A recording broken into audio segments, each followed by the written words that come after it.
கர்த்தர் நல்லவர். ஆமென். கூப்பிட்ட குரலுக்கு ஓடோடி வருவார் அப்படின்னு ஒரு சில சமயங்கள்ல நம்மளுடைய தெருவோரங்கள்ல கேட்டிருப்போம்ல.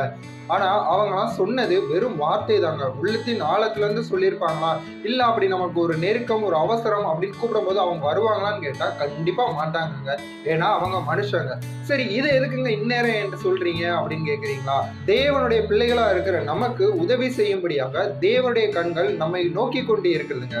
நமக்கு ஒரு பிரச்சனை, ஒரு நெருக்கம், ஒரு வேதனை அப்படின்னு வந்தோன்னே தேவனே அப்படின்னு கதறோம்ல, அந்த கதறல, அந்த கூப்பிடுதலின் சத்தத்தை கேட்டு நம்மை விடுவிக்க, நமக்கு பதிலளிக்க அவர் வல்லமை உள்ளவராய் இருக்கிறார். வேதத்துல இருந்து ஒரு சம்பவம் சொல்லுறேன். தானியேல் 3வது அதிகாரம். தானியேலின் நண்பர்களாகிய சாத்ராக், மேஷாக், ஆபேத் நேகோ.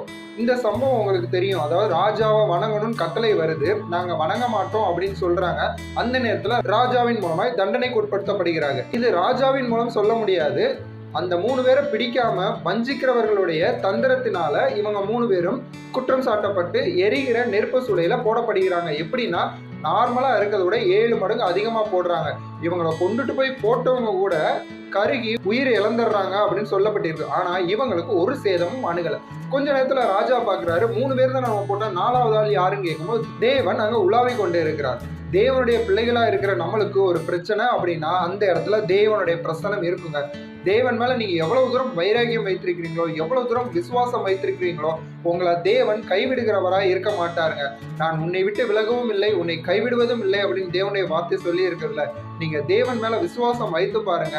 உங்க பிரச்சனைகள், துயரங்கள், கஷ்டங்கள் எவ்வளவுதான் இருந்தாலும் அவை எல்லாவற்றிலிருந்து உங்களை விடுவித்து உங்களை சமாதானத்தோட வாழ செய்ய அவர் வல்லமை உள்ளவராய் இருக்கிறார். இன்னொரு சம்பவம் கூட நம்ம சொல்லலாம். சிறைச்சாலையில பவுலும் சீலாவும் கட்டுண்ட நிலைமையில இருக்கும்போது தேவனை துதித்து பாடுறாங்க. அவருடைய கட்டுகள் அறுக்கப்பட்டது அப்படின்னு வேதத்துல நம்ம வாசிக்கிறோம்.